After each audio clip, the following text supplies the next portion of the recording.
with late afternoon and getting closer to dinner all the time, I get to talk to you on school boards and the legislative process and school board politics today. And my hope is, even though our time is a little shorter than we thought, that we will be able to discuss strategies on ways that we can employ some of these things we'll talk about. And so I'm going to encourage you to get your pen and paper ready so that if you think of questions along the way, write them down and we'll talk about them at the end. I think if you're like me, you're here because you want to know what can we do to change the process. What can we do to make a positive change in education? And I'm going to give you a suggestion that if you said it out loud at a school board meeting or in the halls of your local district school might be frowned upon very heavily. The number one item that I have on my list of things we need to do to change our education system is prayer. Second, start a Bible study at your school. Third, prayer. Fourth, run for school board. How many school board members do I have in here? Woo! That counts. Fifth, prayer. Sixth, if you can't run for school board, find someone who can that you trust. Seventh, see if you get where I'm going with this, prayer. 8, attend your board meetings. 9, prayer. 10, get educated about what your rights are as parents and or taxpayers and board members. Try to find out as much as you can what the law says and what are the responsibilities of your school board members and of you as a school board member. We have a lot of laws that most of you probably are not aware even exist and actually are beneficial to you. For instance, 3313.10 is the oath of office.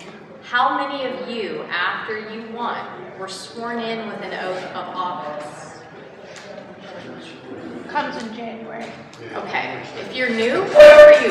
Make sure you have an oath of office that says, each person elected or appointed shall take an oath to support the Constitution of the United States and the Constitution of this state. That's good news. Hold your fellow board members to account on this issue. The board is considered to have corporate powers. That's 3313.17.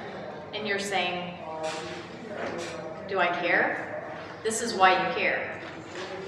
Each school district shall be a body politic and corporate, and as such, capable of suing and being sued. Your school district, your board might need to be sued if they're not going to follow the law. Please don't disregard this as an option.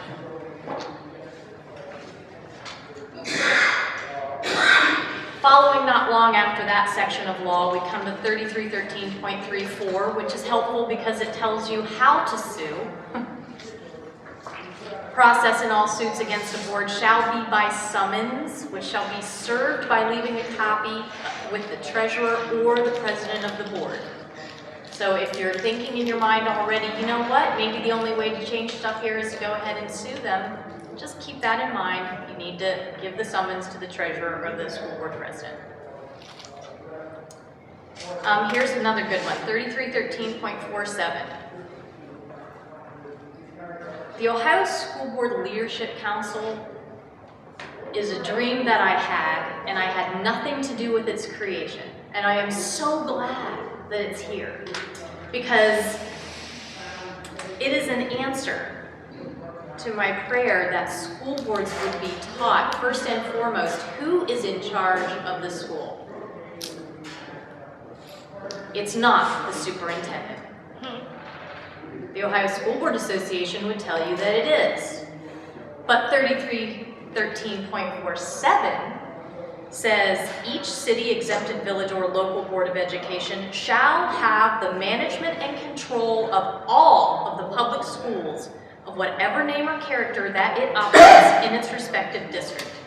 That's a long, convoluted way of saying the superintendent is your employee, not your manager. You manage them. And the treasurer. Yes. Anyone you hire, you manage. There's a great section in education law on curriculum. It's very long, but it's important.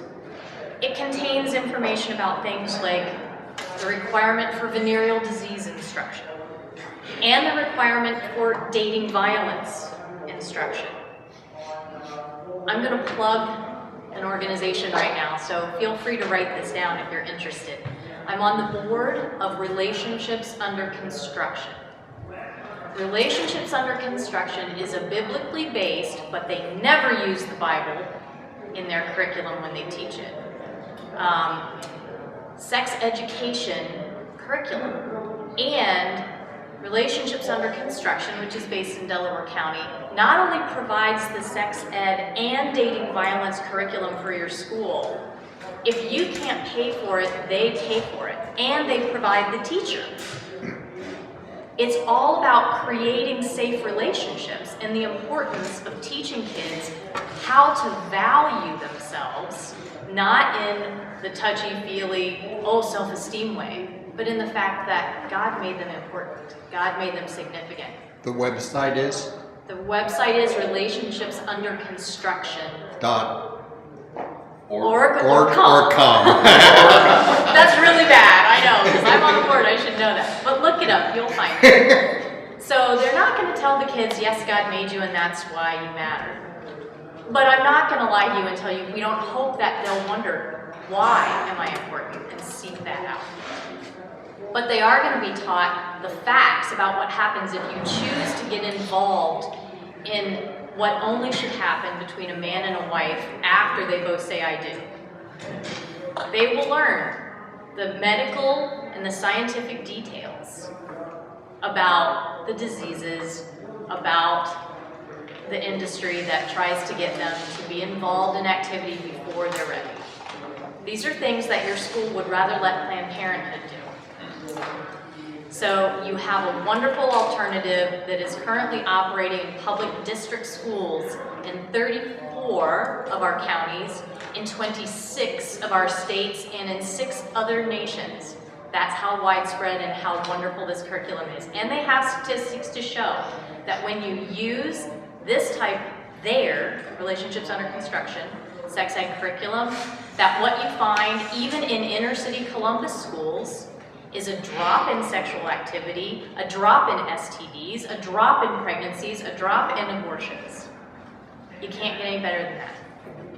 So if the law's going to make us do it, we can at least find a way to do it that's going to benefit kids instead of ruin their lives. Okay, I'll get back into my paper. Okay. Here's another piece of the law that probably many of you did not know existed. And this is really good even for people that are parents or taxpayers and not school board members. But as a school board member, you should know because you want to enforce this. Upon parental request, the board shall, not may, shall permit parents to promptly examine the following: any survey or questionnaire prior to it being administered to a student, any textbook, workbook, software, video, or other instructional materials being used in connection with the instruction of a child. A parent is allowed to see any of that, and it is promptly upon their request. Any completed and graded test, survey, or questionnaire. So they can see surveys or questionnaires before they're given to their child, and they get to see them after they're given, if they ask for it. And they get to see copies of the statewide standards in the model curriculum. You'll see a lot of boards say, oh, absolutely not, you can't have that. A lot of principals will tell parents, no, you don't have authority to access that. And a lot of teachers will tell them, you don't have the right to come in my classroom and look at my stuff. Yeah, they do. 3313.60, section G. 3313.60, section G.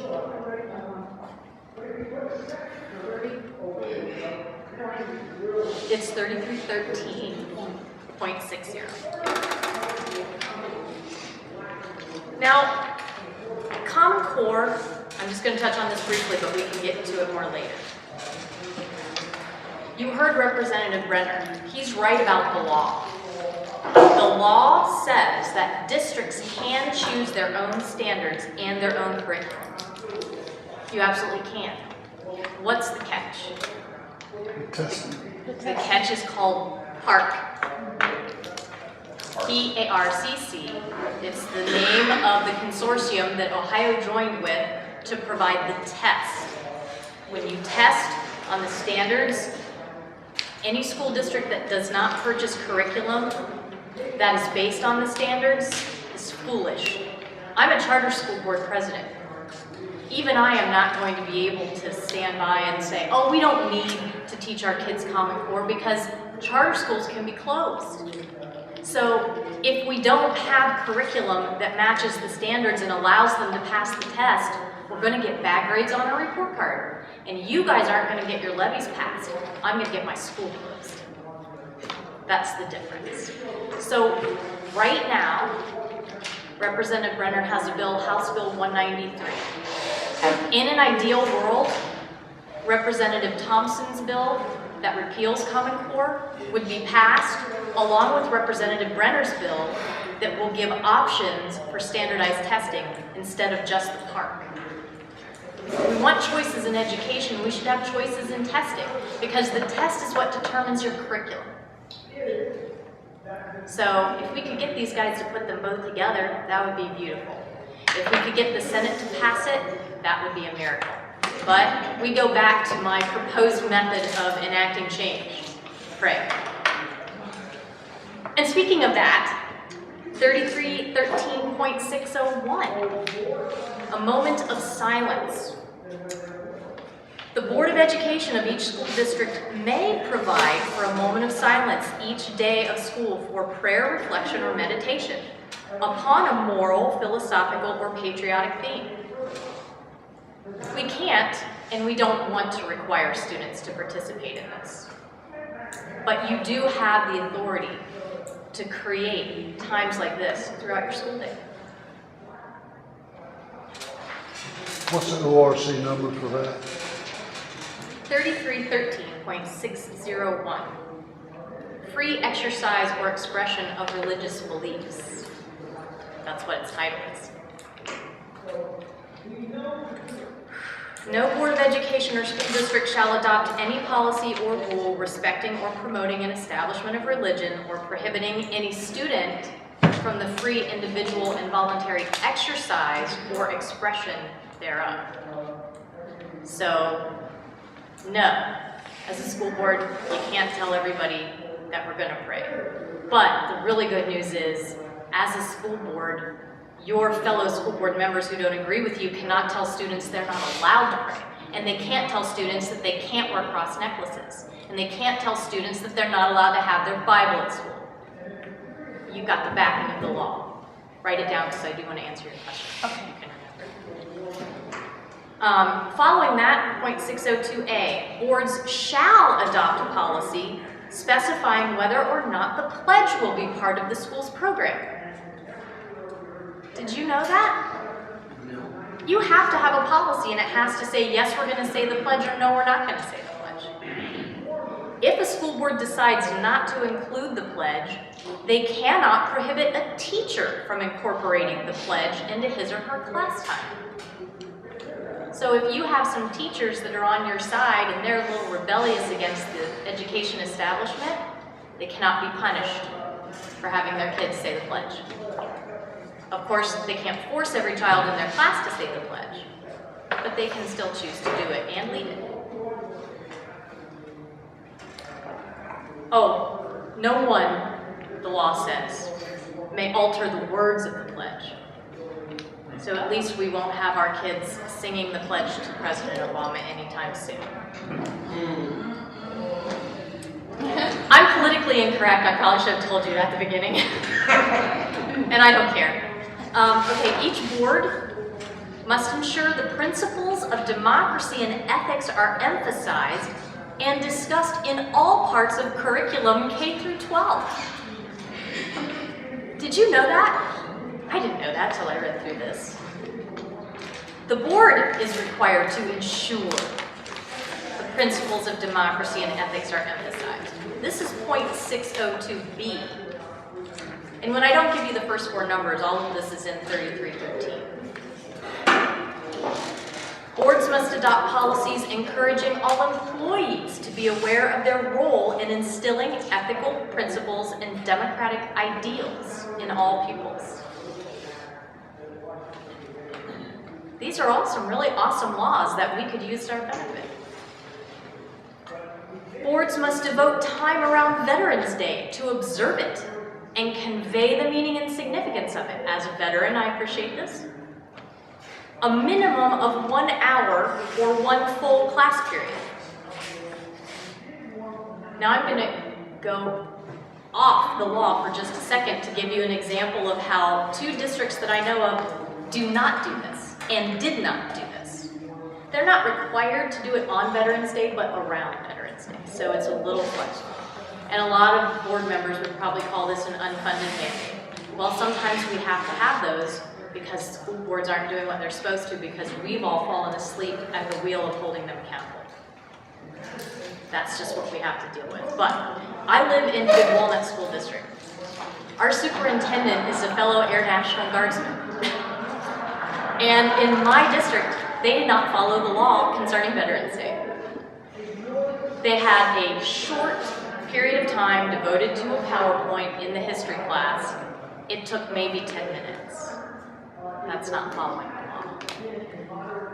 My daughter's boyfriend goes to Westerville Central High School. Westerville Central had an entire assembly devoted to Veterans Day, but they did not follow the law. The law says an hour long. That's mine, sorry. It's probably my husband telling me how we did on the game. They didn't follow the law because they created this specific assembly, which is a 35-minute assembly. And the rest of their class periods that day, they pull time from. So they were shortened class periods of around 45 minutes. But a standard class period is over 50 minutes. The law says an hour or a standard class period. So they didn't devote the amount of time that they were told. Is that a big deal? Maybe we're splitting hairs, I don't know, but it's something to think about because they'll do, a lot of these schools will do anything they can to skirt the law and just get by, or they'll disobey it altogether. Okay, 602. Yes, 60.602D is the section on Veterans Day. Additionally, there's a section in the curriculum about the requirement now to teach the historical documents to our kids, starting in 4th grade. The historical documents are very specific, and I may not have all of these correct because I didn't print out this section, but the Declaration of Independence must be taught, the Constitution of the United States, the Constitution of Ohio, the Northwest Ordinance, the Bill of Rights. Does anyone know if there are any that I missed? Federalist Papers. Yes, Federalist Papers, excellent. They are not only supposed to teach those and required to teach those, but they're required to teach them in their original form and with the original author's intent, not the teacher's interpretation. What's the problem with this? The problem with this is Common Core. And the reason that's a problem is because our agreement with the federal government, with Common Core, says that we have options. We can have more standards. We can't have less. We can't change the ones that we've adopted, but we can add up to 15% additional required information. So by the law, we can certainly do this. But anything that we add will not be on the PARCC test. So how many teachers and principals are going to feel compelled to spend any serious amount of time on what the legislature deems important if it's not tested? They won't. Can I answer it at the end? Because I'm almost there. As you can see from the short list of laws that I went through, and believe me, that's a very short list, there are many areas where you can become educated and push for change, and the law will back you. That's really encouraging. So we have some positive, proactive steps we can take in addition to just getting frustrated all the time because of the way people are doing things. One option is to educate people.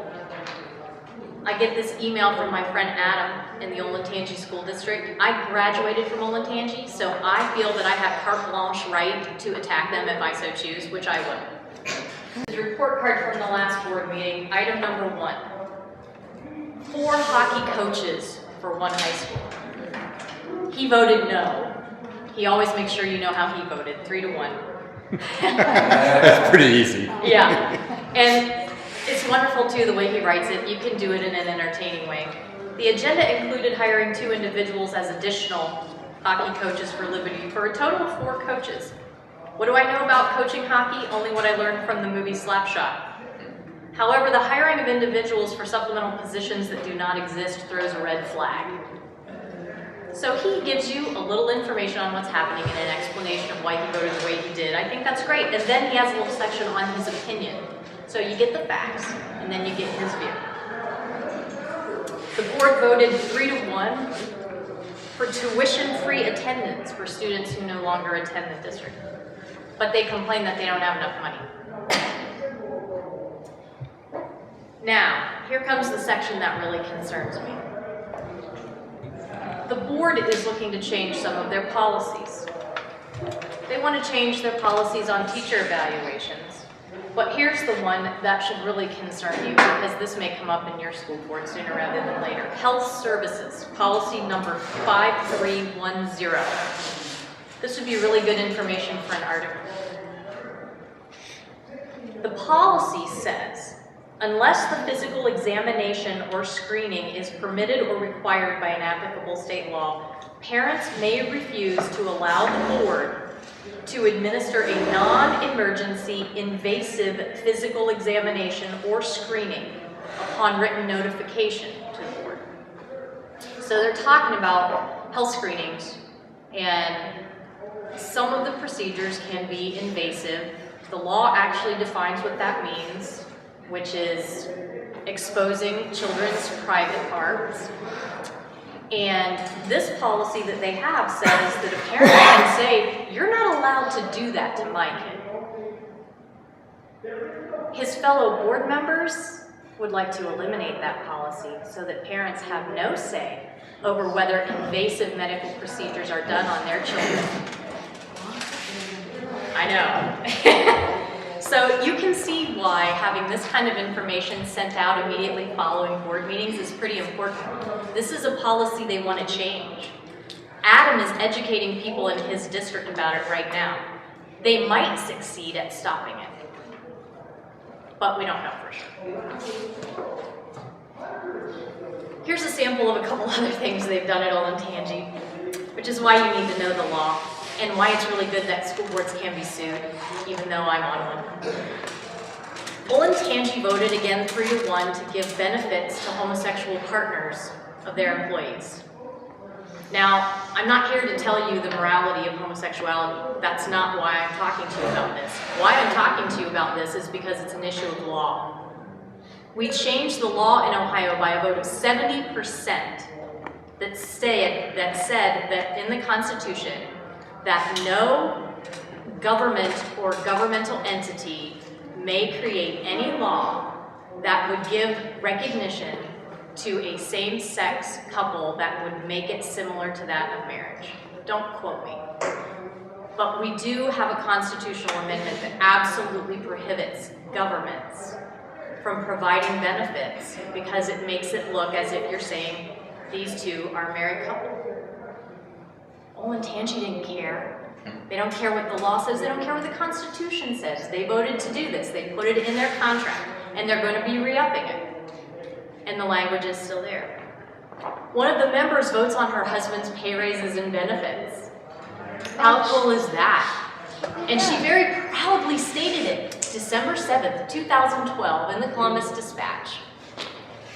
They actually got an ethics opinion that if you're voting on a relative's pay or benefits and it's only that one relative that you're voting on, no, you absolutely can't do that. But if the relative is among a group, there's no law that prohibits it.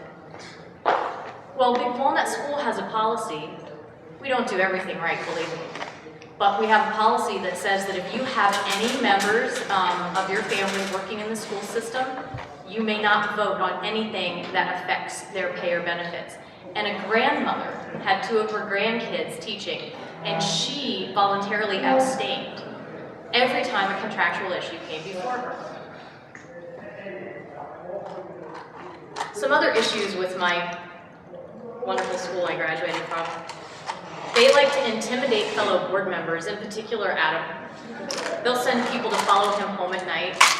He's felt threatened. He's been accused of all kinds of things during board meetings, publicly and privately. And when we found 2 people to run against a couple of the incumbents, they were viciously slandered and libelously slandered by the opposition. It is not an easy thing to do, but we need to do it. That brings me back to what I said in the beginning. What do we need to do to change? What does it start with? Prayer. Prayer. Yes, good answer. Now you know why. Okay, I've got some information for you before we get to questions. How many of you were planning on going to the Common Core hearing? All right, how many of you were planning on testifying at the Common Core hearing on Wednesday? Okay, if you are or if you know someone who is, I got the email today from the chairman's office. You need or they need to get a witness slip form and their written testimony submitted to the chairman's office by 5 p.m. on Monday. The committee hearing is Wednesday. So if you don't have that information in, you will not be permitted to speak on Wednesday. So we want to make sure to get that around to as many people as needed. Where do you get the witness slip? You can get them from the chairman's office, and if you ask me afterwards and give me your email, I will forward a copy of my email to you, which should have a copy of the witness slip attached. Aren't they available from some state, Secretary of State's office or someplace? I don't know. They might be able to, but if you want me to just send it to you, it has the agenda listed, it has the email that you want to send it into after you print it out and fill it out, scan it and send it back, and it's the email that you need to send in your testimony. So I would be happy to do that.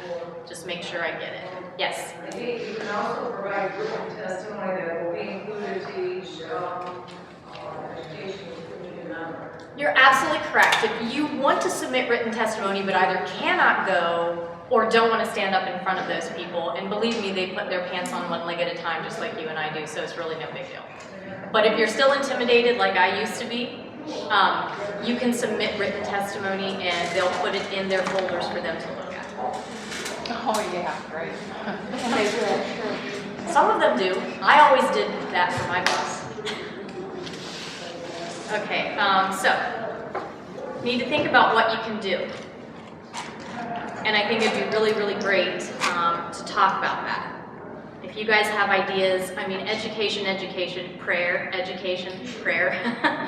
But what can you do to educate people in your district? What can you do to make sure they know what's going on? We've got social media, 912 and Tea Party groups you can go to, mailers, literature that you share, go door to door, talk to your legislator. sue.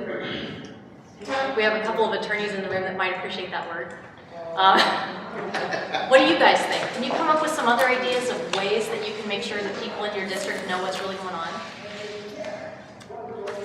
Write an article in the school newspaper. Yeah. Letter to the editor, article in the school newspaper. That's great. I'm thinking about a Facebook page or. Yeah, Facebook group or blog. That would be good too. Yes, sir. Talk to various clubs, like the Republican Women's Club, for example. Yes, Lions Club, the local VFW. Great. YouTube videos. Oh, and we know somebody who makes them. Get his card afterwards. That's where this is going. What is? Yes, Kiwanis Club. Go to Kiwanis Club. Excellent, excellent. Okay, so those of you that were writing down your questions, feel free to pepper me. Yes, sir. Okay, Senate Bill 165 founding documents. The tests for that are mandated among the social studies tests, either the elementary social studies test or the end of course in high school tests, okay, which will be American history and American government. So there's no parking issue with the founding documents. One of the things that was nice to see was in the legislation they said you have to test heavily on these topics. Yes, which is good, but then the companion or the legislation for park could cause problems for that if they decide to go with a nationalized test for graduation requirements. So we have to watch it. I mean, you're right, it does say that we have to test it, but if we accept a nationalized standardized test for any of our graduation requirements, there's no guarantee that those will be in there. So even though the law says it, we've got to watch to make sure that they obey the law. Does that make sense? Fine. You be vigilant, but park is English language arts and math, so it's not Yes. American government and Right now. But they're working on the social studies and the science requirements as we speak. And we hope that we will not incorporate them here, but we already did ELA and math, so just watch, that's all. Yes, sir. Well, springboarding off that question, if I understand it, there's a requirement to teach it. But if Common Core is adopted, then it will be tested to the Common Core specifications. Is that right? Any Common Core related test will only test Common Core related standards. So if we have other tests, and in a lot of areas like the gentleman behind you said, we do have requirement for other tests for some end of course exams and things. As long as we don't go ahead and allow Park to create those or some other Common Core linked organization, we'll be able to keep control of that. And as long as we keep our own social studies standards and our own science standards, we'll be able to control that. But your legislators already brought in ELA and math, so vigilance. To wrap that up, just because the Ohio Department of Education does it and it's not done by Park doesn't mean it's any good. So we still have the opportunity to be vigilant and say, okay, what's coming out of Columbus, and has Columbus really fulfilled the intent of the legislation? Okay. Yes. And it's a real big deal because the only people we've heard who seem to have a handle on what ought to be in American history and American civics for purposes of building good citizens are folks from Hillsdale, and odds are Ohio Department of Education isn't listening to them. Odds are correct. Yes. Talking about the bill that Annie Brenner and Thompson. Representative Thompson has a bill and Representative Brenner has a bill, and we need both of them. Now, who administers the test? Is it the state or the federal government? Well, the state administers it, but right now, Park is being created at the federal level. So if the state comes up with their own test, they can say, here's the federal government as part of their test? Only if we change the legislation. Yes, ma'am. I have a couple of comments. When you were talking about the cross, I'm trying to see where that was on here. Oh, the 601, there it is. I've actually been told in interviews that I cannot wear I wear it all the time. And they said, well, you can't wear that. which is one of the reasons why I don't teach in public school. But does that law apply to the adults that are in the situation, or only to the children, or students, shall I say?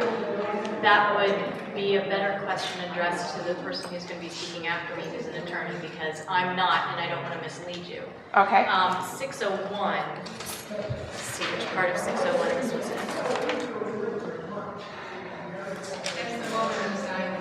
Yeah, and that's where it says that no Board of Education shall adopt a policy prohibiting any pupil from the free individual and voluntary exercise and expression of their religious beliefs. So then that would not necessarily apply to the adults in the room. That's interesting. It would not necessarily, although constitutionally you would think it would. Well, yes, and that was the whole argument. The other one was, I'm fascinated by your friend Adam. It was something that I even thought about doing because as I was going around campaigning, because I'm a board member-elect, most people don't know about Common Core. They don't know about what Race to the Top is. They don't understand that it's the insidiousness of everybody thinks it is Common Core that's so horrible, horrible, horrible, which it is, but it's really the Race to the Top that has all the insidiousness in it.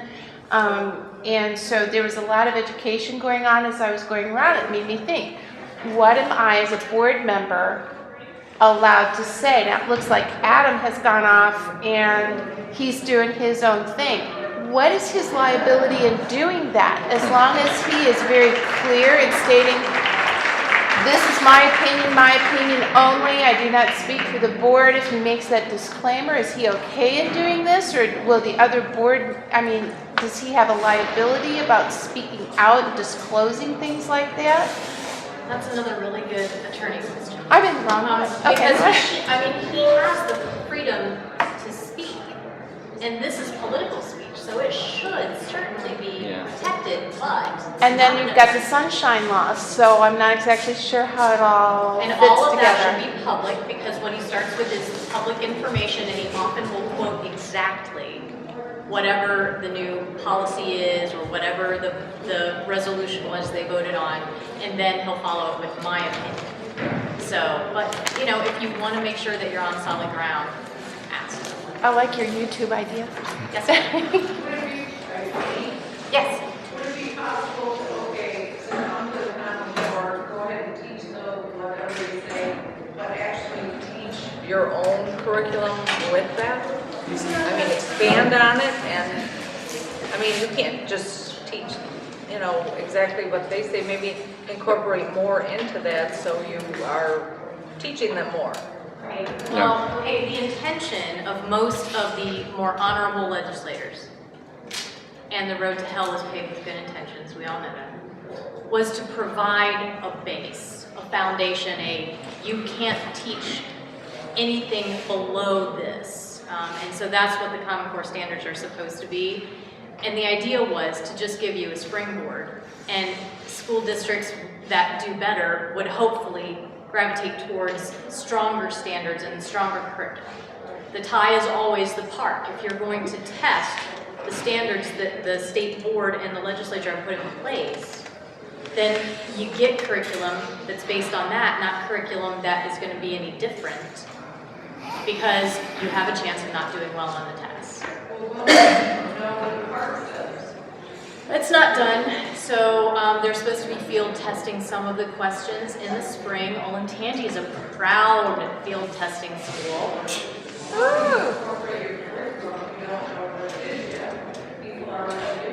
I know, they're looking at things that say that they're Common Core, and do we know for a fact that those curriculums that are already created are going to represent well what's on the PARCC test? No, we don't know that. We'll find that out as time goes by. When you're saying the PARCC test, is that what's going to be tested in place of the ACT and SAT that colleges get? No, ACT and SAT actually are coordinating with PARCC, and so we have to watch that as well, because they may end up turning out to also be based on the Common Core curriculum. So just watch, but, you know, I don't believe that they're finished with that, and as more states drop off the park test bandwagon, it becomes A, more expensive for us to administer it, but B, it also becomes easier for us to get rid of it. So, can I take one more? One more. Okay. I get sworn in January, and I got in here just the time you was talking about what's the procedure of sworn in. You said something that kind of caught my attention. When you get sworn in, the law says that you're supposed to be sworn to uphold the Constitution of both the United States and the state of Ohio. So, And if they don't say that, they don't ask me that, or what can I do? you have the choice to do whatever you want, but if I were in your position, I would want to say, I'm sorry, I need to be sworn in. The law requires that I be sworn in, and I want you to know that I do swear to uphold the Constitution of the United States and of the state of Ohio, and have it read into the record. Real quick, how do we know whether or not we're upholding the Constitution of the state of Ohio? Where's the training for what that education clause means? Well, the best thing you can do is look it up. And if you're not sure what it means after you check it, because it's not very long, the section on education for the Ohio Constitution. Well, but what is a thorough and efficient common school? Because that's what a board member is supposed to be, make happen. You might want to contact Maurice Thompson at the 1851 Center for Constitutional Law, because the Supreme Court has attempted to define that, but I think Maurice would be able to give you a more thorough historical judicial opinion